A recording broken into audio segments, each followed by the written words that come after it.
Hi, everyone. My name is Alexandra Cartier. Hello, welcome. And good to see you again. This is the virtual podcast. I am so excited to have another guest speaker on. This is about for the deaf and hard of hearing and the tribe, and what we're going to be talking about. I'm super excited. It's a really cool topic based on how you're going to land on a job, put yourself, and even how to be an advocate and what it's like to be successful in the real world. And I have this amazing woman here, and she is Andrea. She has her own business. She's part of this, her company is called Innovation Placement. But I'm going to go ahead and pass it off to her. Andrea, I do not know how to pronounce your last name correctly, so could you please help me with that? Absolutely. It's Todaro. It's kind of funny. I'm also an author simultaneously and into the theater realm. So someone back in 97 put a creative spin on my last name and used to call me To Die For. He came into the office one day and he did this really weird move, like a pelvic thrust, and he went, Andrea To Die For, like that. And, the name stuck ever since. I don't really use employment and training realm that often, although occasionally I've been called as such, but I incorporate that into my musical theater performance arena. That's one of the opening lines. So Todaro becomes To Die For sometimes. And so, so it is Todaro, and I am the president of Innovative Placements, as you know, and we've worked together in the past, Alexandra. You were my client at one very, very successful, dynamic, brilliant lady in the marketing realm. You have done so incredibly. You've been so incredibly successful and have this incredibly wealthy resume, that just has buttressed all of these incredible qualifications. And so as you have a sizable resume of experience providing accommodations for people with disabilities, sensitivity awareness, and all different types of advocacy for that population, which has just been incredible. So, I was just tooting your horn a little bit since you were tooting mine earlier. Why not pass that back to you? So yes, I've been in business 19 years. I can proudly say we're coming up on our 19th year anniversary. So that's very exciting for us. And we're a small company that helps people with disabilities in all aspects of the job search process. We cover, the entire arena, from helping them revise their cover letter and resume or develop one for the first time, help them with interview coaching, which is vitally important in this new normal, to be able to sell oneself, rebrand oneself, and be able to be confident and cogent in this thing we're in, this new set of circumstances. So we help them with interview coaching. We offer an array of different workshops, job readiness workshops on job search tips, how to find a job, how to keep a job, because it's just as important to learn how to maintain employment in the new normal and stand out from the crowd and being successful. And we also assist them with, avenues, networking opportunities with employers through career fairs, our own established employer contacts that we have in the community. We have a wealth of those. And, we just really do everything we possibly can to motivate and inspire individuals, just plug them into positions. We don't just take the round holes or pegs and put them in round holes. We really look at cultivating each and every individual that comes through our doors and helping to inspire them and the big picture of life. So I'm not really complete in my role, feel complete at the end of the day, unless I've really helped to increase the quality of every person's life, and well-being. And we feel that a job can do that. It can increase one's overall quality of life, but the other aspects of one's life have to come into balance too in that equation. So that's what we do in a nutshell. And then once we help to follow them along. We help with the job coaching, with special accommodations that might be needed on the job, and an array of different services to help them maximize their potential on the job. So there are a lot more components, but that's it sort of in a nutshell. This has been a great run. It's very interesting how what you represent and what you're creating for the job, and how to promote them. Um, I've been wanting to ask you. You said you do and you do, have placing what you, how you're very grateful, but Yeah. what made you want to help those out who are trying to find a job with disability? What Yeah. time for you?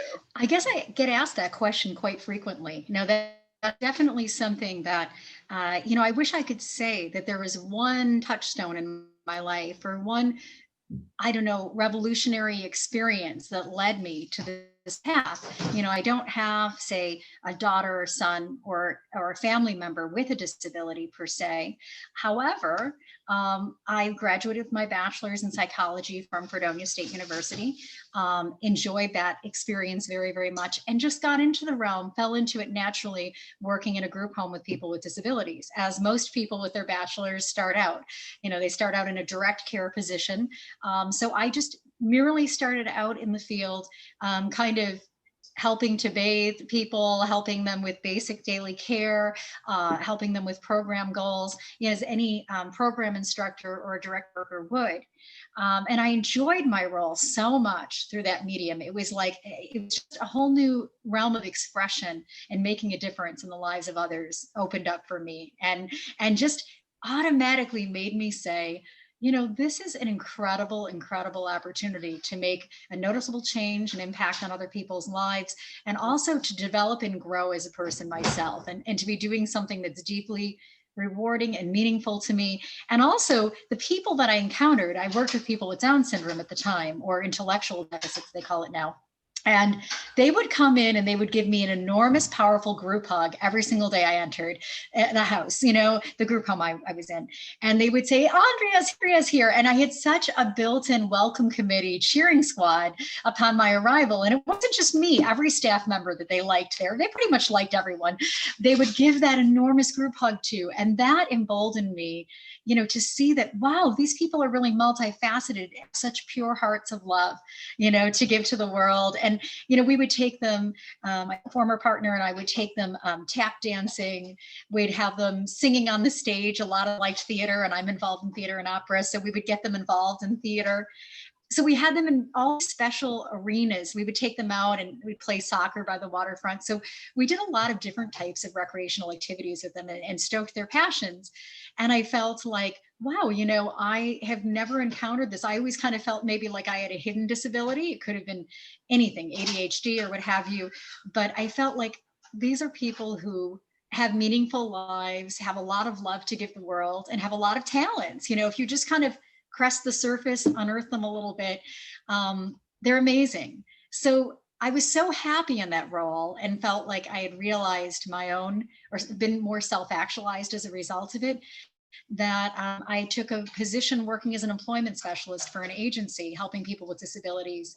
I felt it integrated everything I love to do, from public speaking and marketing and promotion, and working with employers, networking and developing business partnerships with them, to helping, as I said, people achieve an overall better quality of life through employment.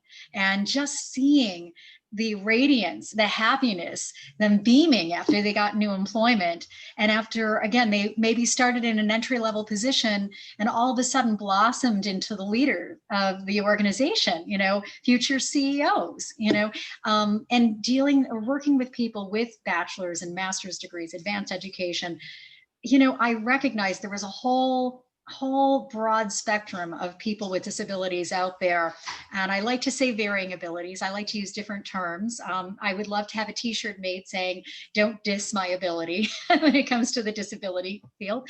And, I have such a passion for seeing people transform through our program and our services, and for giving back to the community that way. So that's how I started. That's how the inspiration unfolded. That's amazing. It's so inspiring just to hear what you're saying, to share, because you see an opening, and it was just like everyone else that want to do want to work and giving us the chance. And it's like you gave us the voice and be a voice for it, which is incredible. Thank And you. I'm really pleased to hear that. Thank And it you. also helped me with it too when I first started trying to find a job, and giving me some input. And one of the things that I am to question I am personally for myself, and if what is it like when COVID-19, people are like losing job from hands-on job when they have no way of math and communication math, that there's nothing you can't see, especially for us though who are either deaf or hard of hearing. How do you help individual that not just myself, but like for other individuals that are seeking during this time where every jobs are remote, or is there a way, what is it? Is there a positive influence or? There's a silver lining to the experience for people with disabilities. And the serious silver lining of the experience is being able to have some of the Zoom sessions, some of these Zoom chat sessions is actually advantageous for a person with a disability who may have difficulties, say with transportation, it's not that they can't get to and from interviews or to and from the workshops that we offer, but they're using gas. Maybe they're maybe they're operating a bit on a shoestring budget or on a limited budget. And not only that, but some of them do perform actually better in the Zoom chat kind of representation. They may have an interpreter present if they need to. But I find also that not having to take those extra steps, like just being able to be present and not having to think of, okay, well, I've got to try to make it to this location, and yet I have no money to get there, or I have to use specialized transportation services, and I'm a little bit nervous about whether it's going to, get me there on time with this curb-to-curb transportation service they provide for people with disabilities called paratransit. There are different dynamics to go into getting ready, as a person with CP, for instance, and I feel like actually this has opened up a world of virtual job opportunities for people with disabilities. Could be a virtual customer service or sales or writing or tutoring position, but it's really helped the world to think about employment in an entirely new way and to have a level of trust. I think prior to this, companies didn't necessarily trust that their employees could work successfully from home. They felt they needed more oversight, they needed more direction and guidance, and that can still be provided through training opportunities, I believe. And it helps people to actually become more self-directed, take self-initiative, not feel like they're kind of their creativity is stymied, or they have to have, and they can still have structure to their day, right? If they have a job, if they have a customer service type of position or any other, that would be typically in a work setting, in an in-person work setting. But I feel like it helps the employee to develop a little bit more trust, a little more autonomy too. Maybe they can take a 15-minute break, or they're able to, where maybe they couldn't as much in the workplace, or they can, kind of multitask a little bit more throughout the day. So I feel like it helps to provide a certain amount of flexibility for my clients that wasn't necessarily there prior to the pandemic. I think that part of it, in terms of the types of jobs that are now available in the new normal, has been very advantageous for my clients. And I also think, I'll give you an example. Yesterday, we did a workshop for job search tips, employment and training, and also recruitment for Horizon Health Services. We had the HR manager, or talent manager, do a presentation on their company. So giving a company overview, jobs that are available, and then also job search tips that work from their vantage point. And, typically we would have maybe 6 or 7 attendees out of 11 that would say that they were going to attend and would actually show up to the work site, or not to this work site, but the job site that we were having it. And yesterday we had invited 10 people and we had 12 show up for the Zoom chat session. So, that kind of gives you an understanding that Zoom actually is a more comfortable medium for certain people once they get acclimated to it. And all you have to do is just turn it on, and get in there. You don't have to drive. You can look nice from the waist up, right? Maybe you can have your sweatpants on from the waist down. I'm just saying that it makes it a more comfortable and maybe a slightly more disarming medium for communication, more where, sometimes people are not as good face to face as they are over the phone, or they're a little shy or what have. So I've seen Zoom work really effectively for our clients, and they've also been more motivated. Has gone up. So that's the silver lining. There are disadvantages too, we can address, of course, to the pandemic, but it's been great from that vantage point. Wow, very, very, you have to do a lot of adjustment. I mean, the encouragement of doing a different type of technology and moving it, I think that was already adjusted, are very adaptable, very much, because that's our second nature. We can easily do all that. Yes. But what's happening for the employer, the employee, they're like second issue. We don't know how to do. Oh, we can do this. This is what we can do. Yeah. It's amazing how especially what who you're talking to, the client, and who you're talking to, how you explain and coach them. I think it's amazing how you can be so resourceful to die, to be able to be that communicator, to be able to talk, and how you, oh, by the way, she can do this, to focus on, virtuality.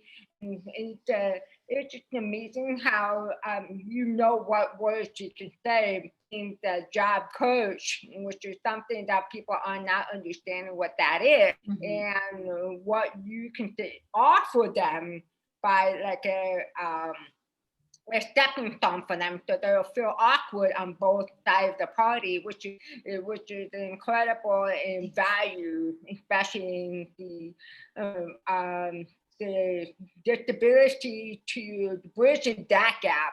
And it's about bridging the gap between those who can, I hear, and those who can. Yeah. And having the gap, you're bridging the gap based on giving the message to the employer and to the employee. What is resources that we can, people can come to you? Where do you have those resources? Anything that you want us to share to the podcast? Yes, absolutely. Yeah, this is an example of how we've been able to find some remote opportunities for our folks successfully and squeeze some lemonade during this time. Contact tracing positions. I'm sure you've heard about them, right? Through the New York Public Health. So New York State Health Department has offered a lot of, or I don't want to say a lot of, it's hard for me to tell about, when it comes to the number of tracing positions available, but we've helped people take the course, the contact tracing certification course, and then apply for contact tracing positions. And 2 out of the 3 or 4 that we've had go through there and do the course, first of all, they all passed. I should say that up front. They've all gotten like high 90s and whatnot, but 2 have been called for jobs. One has actually secured employment. The jobs pay $27.40, which is pretty amazing per hour. So they pay extremely well. And the one got employed. He absolutely loves his job. Every day he calls me and says, Andrea, I love my job. I love my contact tracing position. And I'm so appreciative that you gave me this opportunity. Yeah. And he was a former forklift operator, truck driver, who could no longer perform that type of work due to a disability. So he is, as a contact tracer, using some of his counseling skills from probably 25 years ago, but he loves it and the money is great. And he's like, can you get my daughter and my wife and as well as workers? But we've had several others as well take the contact tracing course, as I mentioned, and we just had another one called yesterday for a contact tracing position. Looks like he's going through the process as well. So point I'm making is that these positions, they're valuable from the standpoint that, they pay extremely well. They look like they're ongoing because of this pandemic. Sadly, it's going to be lingering for a while. We're looking at about a year or so out. So people are still going to probably have these positions in a year or so. And on top of that, they're really giving back to the community in meaningful and rewarding ways. As we talked about, innovative placements doing so, the contact tracer wow. I mean, at the end of the day, you've done good work when you're being able to isolate or help isolate those families and provide some direction, COVID guidelines, all of that, and contain this terrible, terrible, the rate of infection. So, I just find that to be absolutely amazing. And that's one position we have regularly been trying to promote within our organization. And people have been really enjoying the course when they take it. They're loving learning about contact tracing, and then they're doing extremely well in the work environment too. And he said there are also a lot of growth opportunities, supervisor positions, and you can go up from there. And they, I guess, have ongoing training for various public health positions. That's all. And you can do part-time or full-time from home, remote work. So you can't beat that, especially with someone who doesn't have a degree or has limited educational background. They're accepting many different types of people with some basic customer service experience. Wow. Yeah. I love it. And I love how you're doing it. So, I mean, thank you. Thank you for that resource. Just a few things just want to wrap and just to let you know, would love to have your link to something to you so we have posted so people can come to you, you ask you some questions. And I just say thank you so much. Just in giving us an overview of who you are and what you do and what you have success that you're doing for especially those who are seeking jobs and stuff.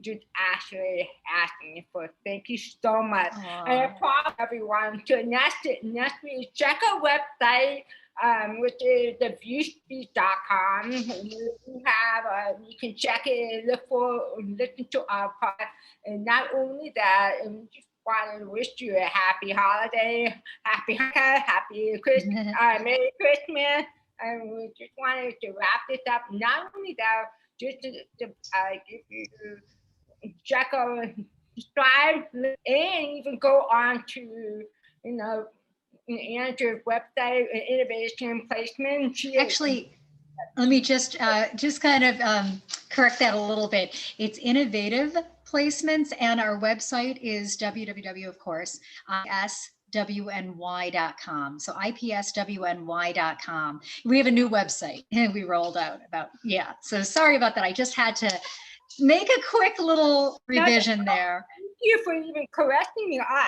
No, sorry. I wanted to make sure, because you didn't know. I mean, we had last spoken, I think, a little over a year ago, so you wouldn't know we had a new website. Wow. Hey, new things, I'm learning new things every day. But thank you so much for having me being here with us. Thank you so much. And don't forget to click on our website, go through our Facebook, and check the closed captioning. There's a new link for those who are hard of hearing. There's the closed captioning. I forgot what they are, but it's on our website, on our VüCast. Have a fantastic afternoon, and we'll see you next time. Bye-bye. Bye. Have a fantastic afternoon. Thank you, Alexandra. You're the best.